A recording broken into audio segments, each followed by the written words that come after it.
할렐루야. 수고하셨습니다.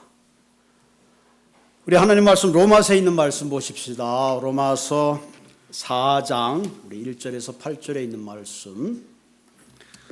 계속 우리가 로마서를 했었는데 우리 땡스기빙이 오고 그래서 지난 2주간 동안 감사의 말씀을 전했습니다. 오늘 로마서 11번째 이야기가 되겠네요. 이번 주하고 다음 주부터 또 크리스마스가 다가오기 때문에 성서주일 또 크리스마스에 대한 말씀을 나누고 그 다음에 계속해서 또 로마서를 나가도록 하겠습니다. 자, 오늘 로마서 4장 우리 1절에서 8절까지 말씀을 한 절씩 우리 함께 교독하도록 하겠습니다. 그런즉 육신으로 우리 조상인 아브라함이 무엇을 얻었다 하리요?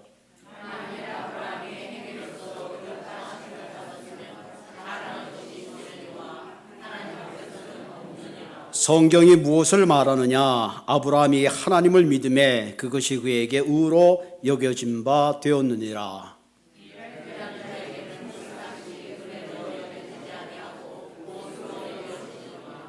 이를 아니할지라도 경건하지 않은 자를 의롭다 하신 이를 믿는 자에게는 그의 믿음을 의로 여기시나니.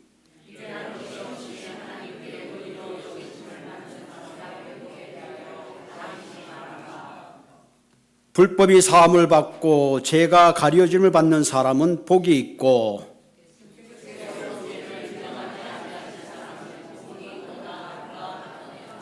아멘. 참 귀한 말씀이 아닐 수 없습니다. 오늘 보면 불법이 사함을 받고 죄가 가림을 받고 심지어는 뭐예요? 그 죄를 인정치 않는 사람은 복이 있도다. 정말 복이 있도다. 너무 귀한 말씀입니다. 오늘 말씀은 믿음은 복이다. 그런 제목으로 나누려고 합니다. 이렇게 보면 믿음은 복이다. 믿음의 복인데 첫째가 믿음을 통해서 얻어지는 세 가지 복이 있는데 하나는 우리의 삶의 위치, 위상이 달라지고 둘째는 삶의 동기가 달라지고 세 번째는 우리의 삶의 기쁨이 회복된다 하는 그런 말씀입니다. 자, 우리가 신앙생활을 하면서 믿음이라는 말을 많이 듣습니다. 혹은 믿음이 있다, 믿음이 없다 그런 말을 많이 하죠. 정말 믿음이 무엇인가 하는 겁니다. 믿음은 실제로 역사 속에 살아간 하나님의 사람들이 보여주는 삶의 이야기입니다. 믿음이라는 것은 어떤 형용사나 명사가 아니라 믿음이라는 것은 우리의 삶의 발자취, 우리가 걸어간 삶의 모습, 그것이 바로 믿음이다. 그렇게 우리가 생각해 볼 수가 있습니다. 오늘 제가 여기 서 있는 것, 여러분이 앉아 있는 그 자리는 믿음의 자리입니다. 왜? 누군가 믿음을 가지고 이 옥순아들을 구입하고 누군가 믿음을 가지고 헌신하고 땀 흘렸던 삶의 믿음 위에 우리는 앉아 있습니다. 우리가 여기에 교육관을 하나 지었잖아요. 누군가 이제 앞으로 다음 세대에 저 교육관에서 또 다른 펠로십을 하면서 믿음의 여정들을 반드시 이어갈 것입니다. 그런 의미에서 믿음은 우리의 삶의 이야기요, 믿음은 내 삶이 걸어간 발자국과 같은 것입니다. 그래서 히브리서 12장에 보면 이렇게 믿음의 자취를 남긴 사람들이 구름과 같이 많다. 하늘에 보면 구름이 많잖아요. 구름과 같이 많다. 오늘 성경에서 말하는 이 믿음의 길을 걸어갔던 사람을 다 이야기하려면 아마 여러분들 끝이 없을 거예요. 그만큼 믿음으로 살아갔던 많은 사람들의 증인이 있다 하는 거죠. 그런 의미에서 우리가 믿음으로 우리가 한 번 더 생각해 볼 수 있는 것은 성경의 히브리서 13장에 보면 믿음의 삶을 통해서 사라가 잉태할 수 없는 중에 잉태했고 또 믿음을 통해서 이스라엘 백성들은 홍해를 마른 땅같이 건넜고 지금 우리가 여호수아 생명의 삶을 하고 있지만 믿음으로 여리고성을 설 때에 여리고성이 무너졌고 믿음으로 라합은 예수 그리스도의 그의 신분은 기생이었지만 예수 그리스도의 족보의 반열에 오를 수 있는 위대한 삶의 족적을 남겼습니다.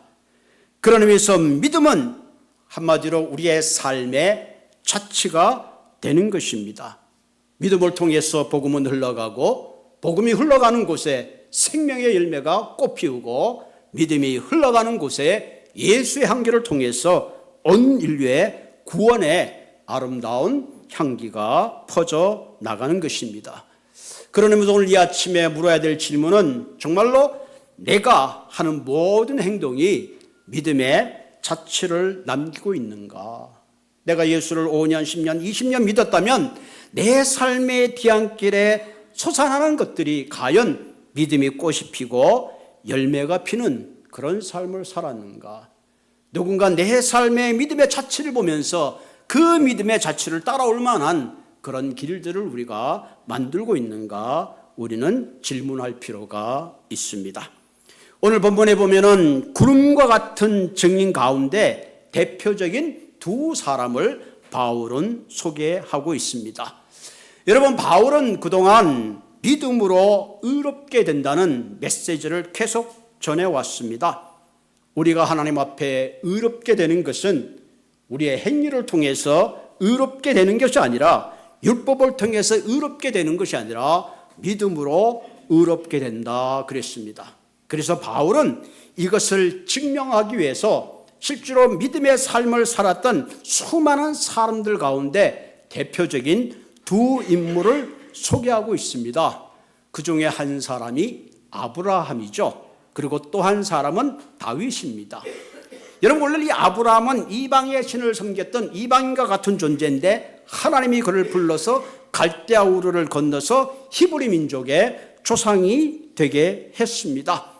실제로 이스라엘의 초대왕은 사울이지만 진정한 의미에서 왕정의 시작은 다윗부터 시작되었기 때문에 왕정의 시작이 다윗의 대표적인 인물이라 그렇게 생각해 볼 수가 있습니다.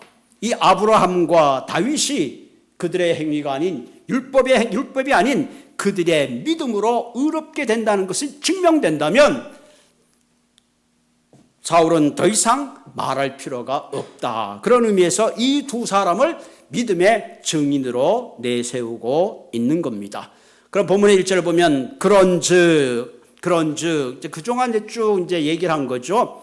율법이 아닌 행위가 아닌 믿음으로 의롭게 된다. 그런즉 육신으로 우리 조상인 아브라함이 무엇을 얻었다 하리요. 육신적이라는 말은 그 다음에 해설이 나오죠. 2절에 봅시다. 만일 아브라함이 행위로서 육신적인 행위로서 의롭다 받았다면, 아브라함이 육신적인 행위로 의롭게 되었다면 자랑할 것이 있지만 하나님 앞에서는 없다. 한마디로 아브라함이 믿음의 조상이 되고 아브라함이 하나님 앞에 칭찬받는 그런 의로운 삶이 된 것은 아브라함의 행위나 아브라함이 살아온 그 모습이 아니라 그 하나님께서 그를 의롭게 했다는 가장 중요한 의미를 얘기하고 있죠. 한마디로 육신적 행위로 아브라함이 하나님 앞에 의롭게 된 자격이 없다. 그래서 자랑할 것이 없다 하는 거죠. 여러분, 아브라함은 하나님이 부를 때 갈대아 우르를 떠나왔지만 그가 삶이 어려울 때는 하나님의 약속을 뒤로하고 애굽으로 후퇴하고 도망가고 말았습니다.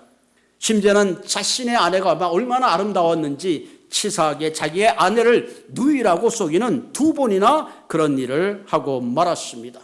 심지어는 하나님의 약속을 기다리다가 결국은 부인이 하갈을 첩으로 두라 그러니까 기다렸던 듯이 첩으로 두고 결국은 이스마엘이라는 아들을 낳아서 지금까지 중동에 불씨를 심어놓는 허물 많은 사람입니다. 이런 의미를 생각할 때에 아브라함의 행위로서는 도저히 하나님의 의를 이룰 수 없는 그런 사람입니다. 그런데 문제는 이런 아브라함이 어떻게 믿음의 조상이 되고 어떻게 하나님 앞에 의롭게 되었는가 하는 겁니다. 오늘 그 이유를 성경은 이렇게 말하고 있습니다. 3절에 볼까요?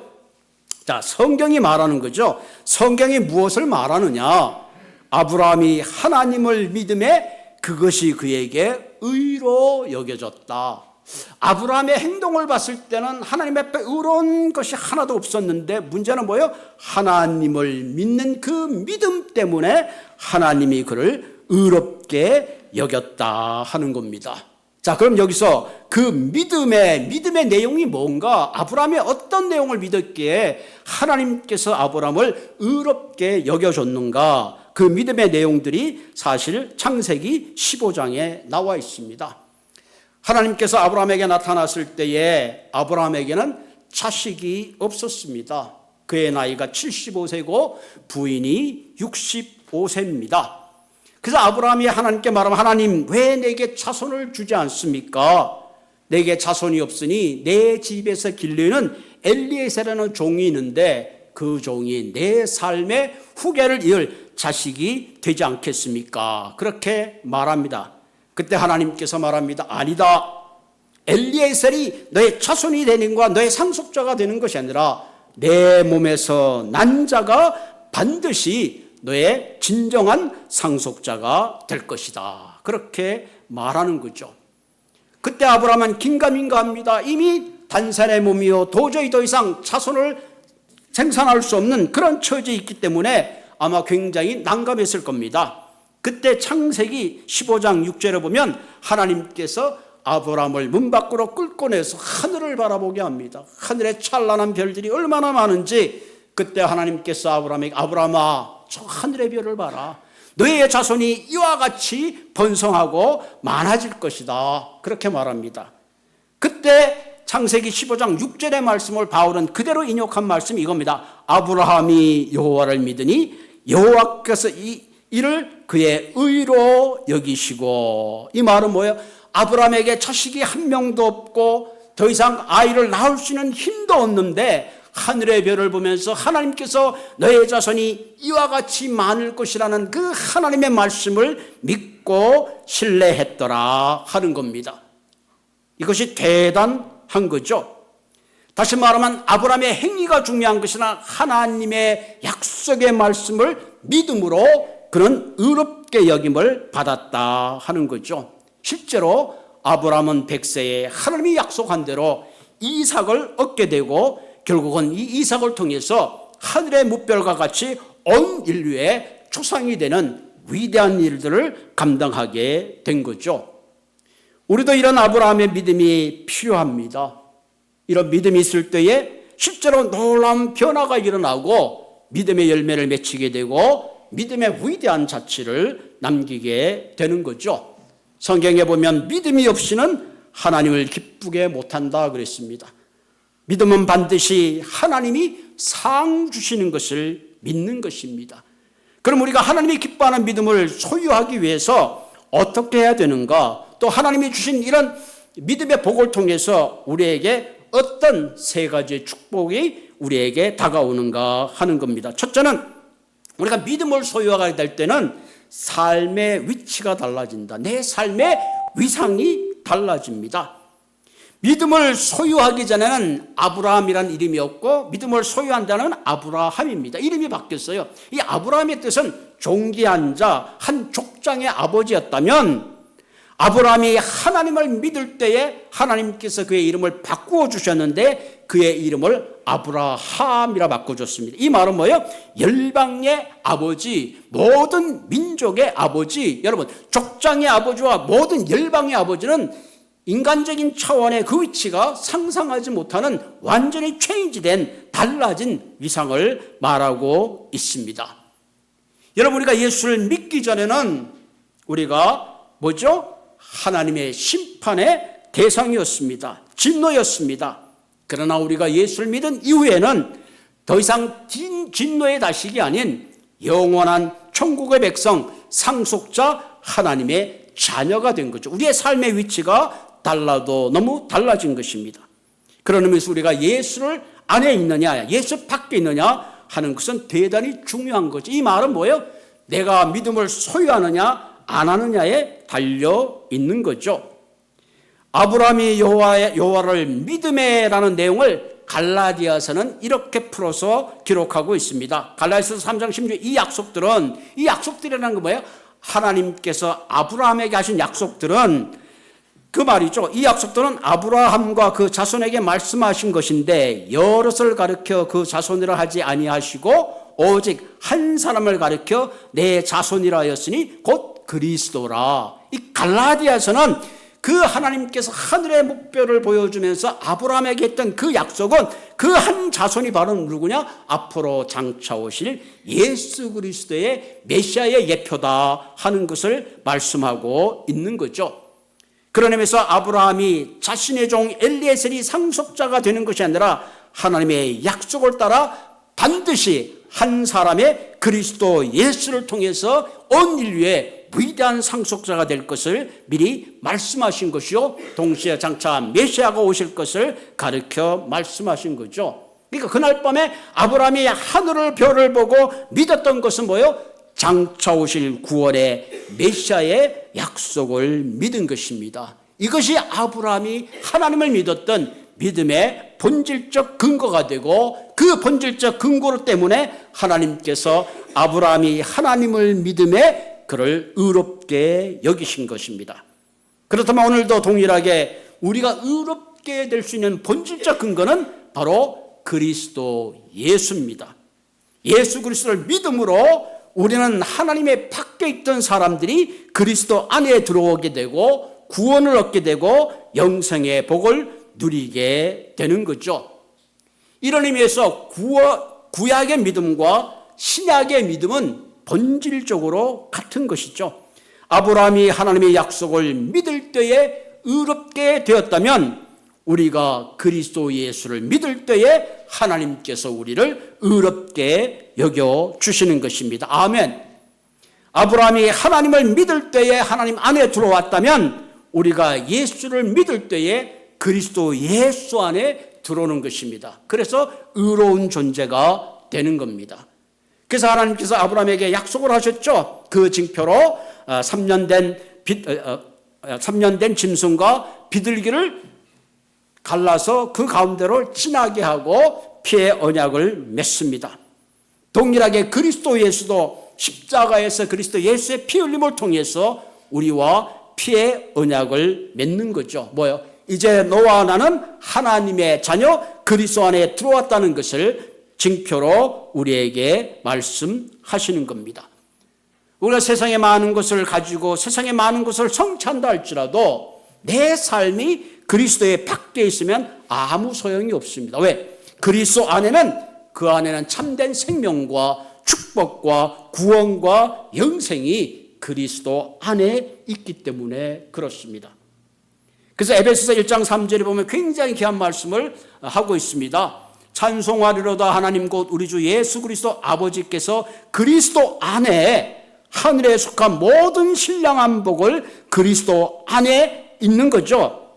그리스도 안에 하늘에 속한 모든 신령한 복을 우리에게 주시되 그리스도 안에 있는 복을 우리에게 주십니다. 4절에 보면 창세전에 그리스도 안에서 우리를 택하사 우리로 사랑 안에서 그 안에서 거룩하게 하고 흠이 없게 하시려고 그 기쁘신 뜻대로 우리를 예정하사 예수 그리스도로 말미암아 자기 아들이 되게 하셨느니라. 아멘. 여러분이 집에 가시면 우리 에베소서 1장 4절의 말씀을 이렇게 읽어보세요. 창세전에 그리스도께서 나를 택하사 나를 그리스도 사랑 안에서 거룩하고 흠없게 하시려고 그분의 뜻대로 나를 예정하사 그리스도로 말미암아 나를 하나님의 아들 되게 하셨느니라. 아멘. 여러분 한 분 한 분을 위하여 하나님께서 특별한 사랑 가운데, 말할 수 없는 사랑 가운데 하나님의 자녀를 삼아 주셨다 하는 겁니다. 여러분, 우리가 그리스도 안에 들어올 때에 하늘의 신령한 복을 누리고 하나님의 아들이 되는 것입니다. 어떻게 우리가 그리스도 안에 들어오느냐고요? 그것은 바로 믿음입니다. 그래서 믿음은 복이 되는 것입니다. 우리가 세상에서 열심히 사는 것 대단히 중요합니다.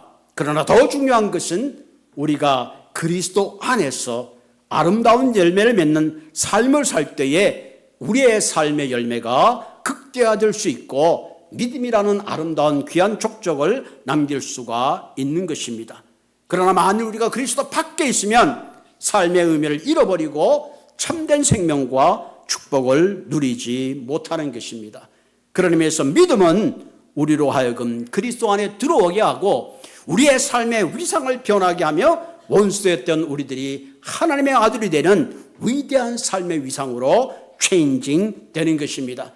오늘 이 말씀을 들으면서 여러분 한 분 한 분 믿음 안에 in Christ, 예수 안에 들어오는 그런 생명과 복을 누리시기를 주님의 이름으로 축복을 드립니다.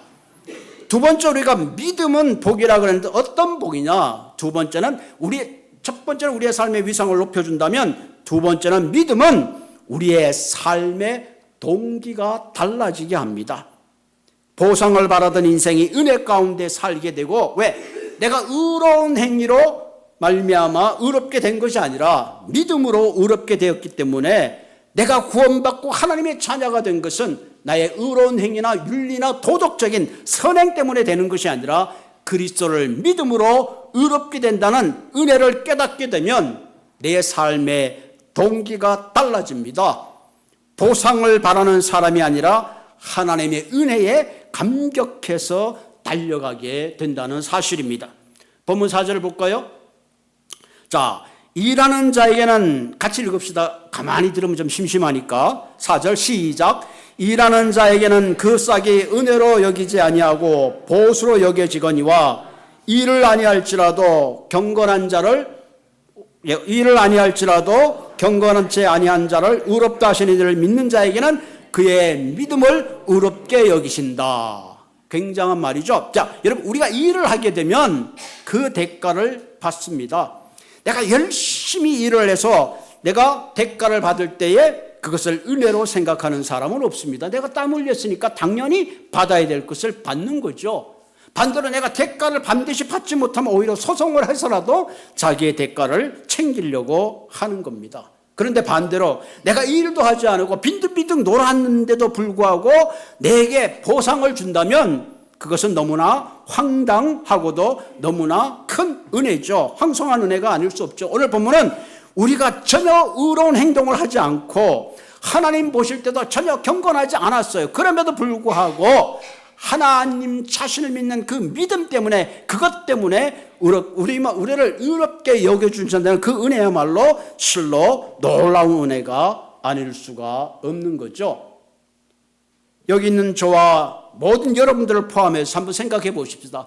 우리가 하나님 앞에 의롭게 될 만한 경건이나 선한 행동을 해서 하나님에게 칭찬받을 만한 그런 일을 한 적이 있나요? 한번 가만히 생각해 보십시오. 죄송하지만 우리는 하나님 앞에 의롭게 될 수 있는 일들을 사실은 조금도 하지 못했습니다. 그래서 로마서에 뭐다 그래서요? 모든 사람이 죄를 범하였음에 하나님의 영광에 이르지 못한다. 한마디로 우리는 모두 죄인입니다. 그런데 우리가 예수 그리스도를 믿음으로 하나님이 우리 한 사람 한 사람을 의롭게 여겨주셨다면 이것이야말로 갚을 수 없는 하나님의 은혜가 아닐 수가 없는 것입니다. 저와 여러분들이 하나님의 자녀가 되는 것은 하나님이 일방적으로 부어주시는 하나님의 은혜입니다. 일방적으로 부어주시는 하나님의 은혜. 만약에 이 은혜를 굳이 우리가 표현한다면 부모가 자식에게 보여주는 일방적인 사랑이죠. 어떤 부모가 자식을 키우면서 내가 어떤 대가를 받아 이 애를 잘 길러서 이 애가 성공하면 내가 이 애의 보상할 대가를 가지고 그 자식을 키우는 부모는 세상에 없는 거죠. 하나님께서 우리에게 일방적으로 보여주신 사랑과 그 은혜를 깨닫게 되면 더 이상 대가를 바라는 봉사가 아니라 주를 위해서 섬기고 봉사하는 것은 내가 받는 은혜에 대한 보답일 뿐이라는 것입니다. 이런 은혜를 경험한 우리가 만약에 보상을 바라고 섬긴다면 그것은 싹군이 되는 거죠. 싹을 받는 것은 노동자입니다. 노동자는 내가 아무리 땀을 흘려도 보상을 받아도 기쁘지 않아요. 왜? 더 많은 보상을 요구하는 심리적인 그런 마음이 있기 때문에 그렇습니다. 그러므로 우리가 나를 건져주시는 하나님의 은혜 가운데 살 때에 우리는 주를 위하여 하는 모든 일에 기쁨이 있고 자유함이 있는 겁니다. 제가 목회를 하면서 어떤 대가를 바라고 목회한다면 얼마나 힘들겠어요. 하나님이 나를 구원해 주시고 나를 목회자로 세워준 그 은혜의 빛 때문에 하고 있기 때문에 그 안에 기쁨과 자유가 있는 줄로 믿습니다. 여러분의 가정에 부부가 살고 있는데 내가 어떤 일을 할 때마다 대가를 요구한다면 그 가정은 행복할 수가 없을 겁니다. 어떤 노래 가사에 보니까 내 곁에 있어줘서 고마워. 내 곁에 있어준 그 자체만으로도 고마워서 할 때에 그 가정에 행복이 있고 그 가운데 아름다움이 있는 거죠. 그런 의미에서 우리가 그리스도 안에서 가져야 될 섬김과 봉사의 자세는 싹군의 자세, 머슴의 자세가 아니라 나를 구원하신 그 은혜에 빚진 마음으로 섬길 때에 진정한 회복이 있고 진정한 믿음의 아름다운 길을 가게 될 줄로 믿습니다. 그런 의미에서 우리가 주를 위하는 모든 봉사와 섬김의 동기는 반드시 은혜 위에 서 있어야 합니다. 나를 자녀 삼으시고 나를 그리스도의 신부로 불러주시고 내 삶이 끝나는 그 끝자락에 천국의 위대한 영광 가운데 들어가게 하시는 그 주님의 사랑을 생각할 때에 우리는 늘 빚진 자로 살게 되는 거죠. 그래서 바울이 말한 것이 뭐예요?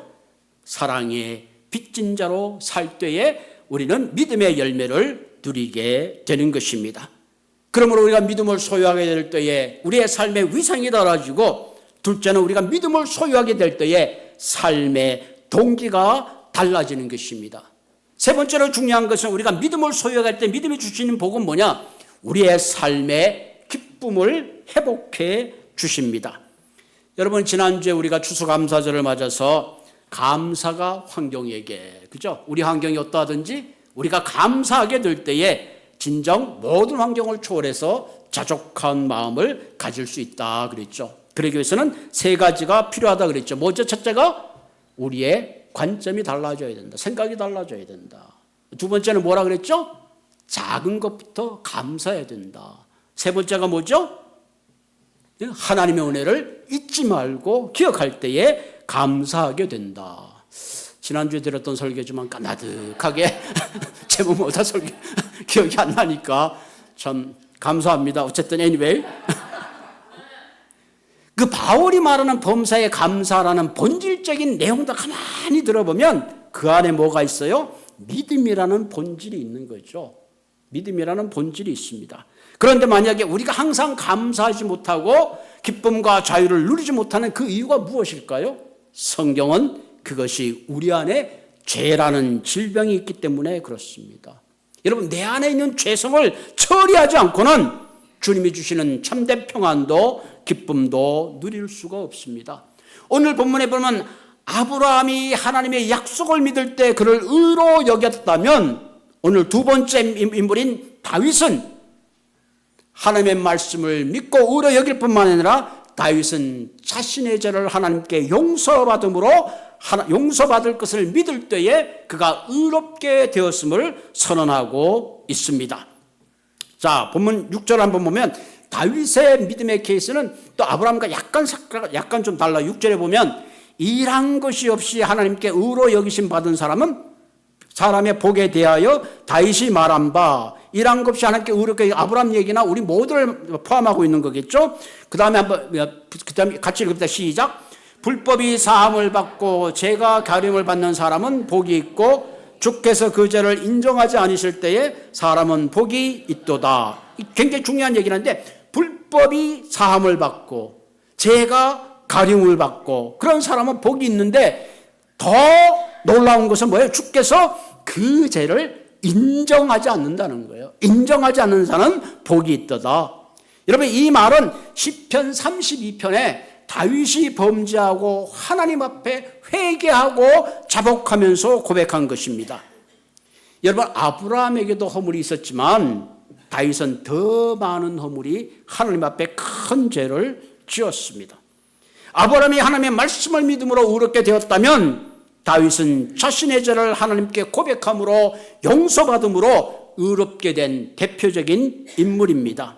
여러분, 성경에 보면 다윗을 하나님의 마음에 합한 사람, 그렇게 기록하고 있죠. 그러나 사실은 다윗이 하나님의 합한 사람이 되기 전까지, 하나님께 용서받기 전은 그는 어떤 사람이었냐? 성경에 이렇게 기록하고 있습니다. 아마 다윗처럼 용서받지 못할 죄를 지은 사람이 드물 겁니다.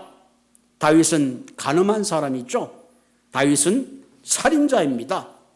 여러분, 우리가 잘 알듯이 다윗은 충성스러운 우리아의 아내가 얼마나 이뻤는지 그 우리아의 아내를 탐했습니다.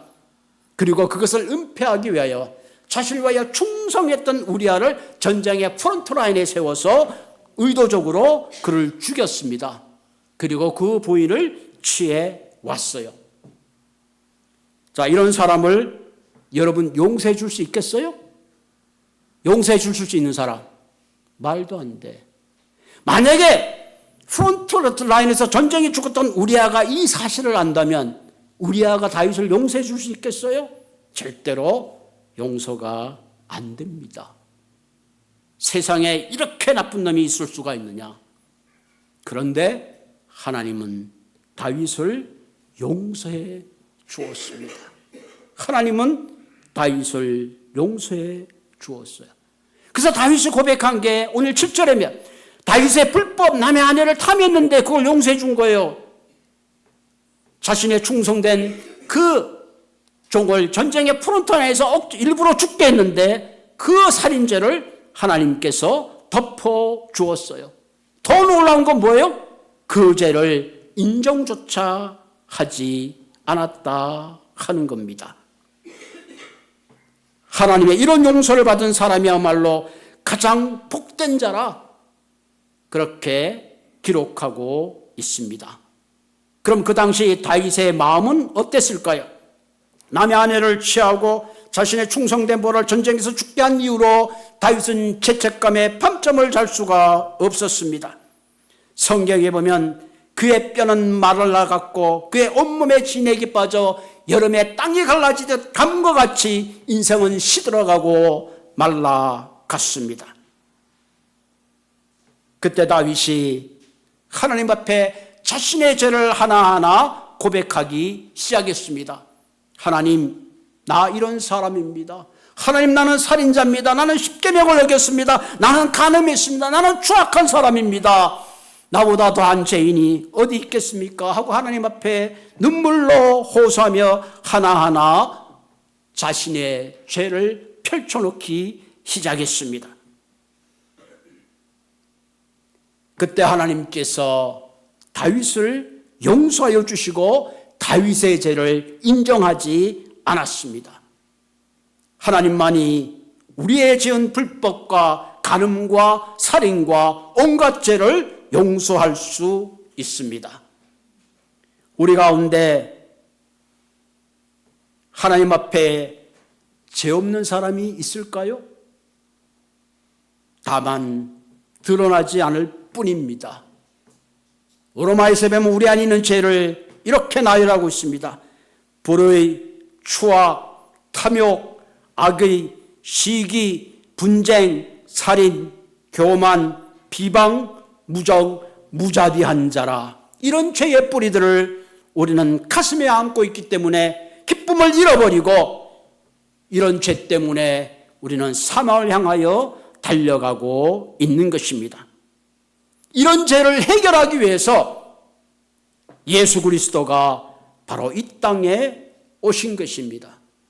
이런 우리가 예수 그리스도의 십자가를 붙잡고 이런 나의 모습을 주님 앞에 고백할 때에 주께서 의로우사 우리 죄를 사하시고 우리의 불의를 깨끗하게 용서해 주실 수 있다는 사실입니다. 이런 용서의 복이야말로 믿음을 통해서 우리에게 주시는 하나님의 최상의 복이 아닐 수가 없습니다.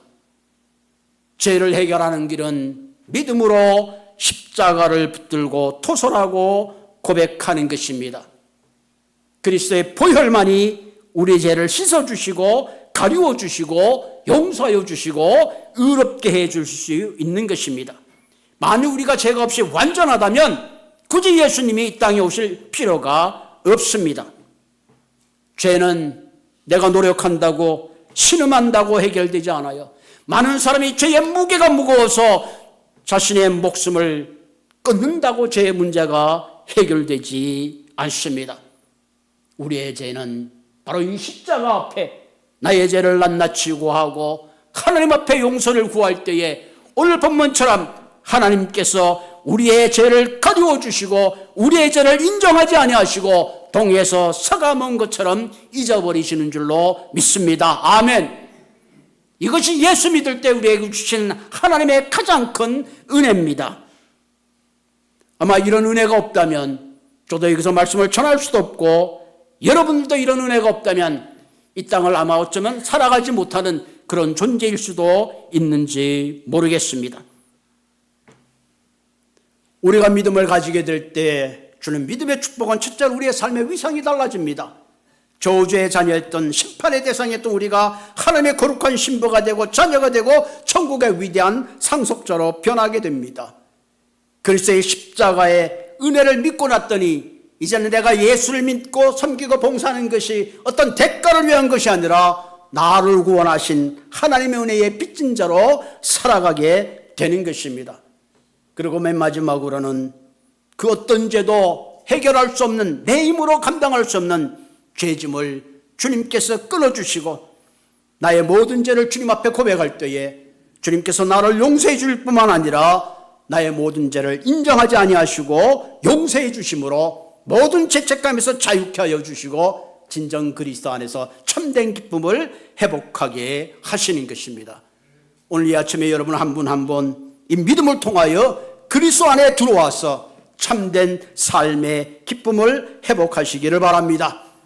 내 삶의 위치를 회복하시고 내 삶의 동기를 바르게 하시고 용서의 기쁨을 누릴 때에 내 삶의 끝자락에 누군가 믿음의 그 발자취를 통하여 하나님께 영광 돌리며 여러분의 삶의 끝자락에 주님 기쁘게 하는 믿음의 증인으로 언젠가 구름 같은 그 한 사람 중에 여러분들의 이름이 기록될 줄로 믿습니다. 같이 기도하겠습니다.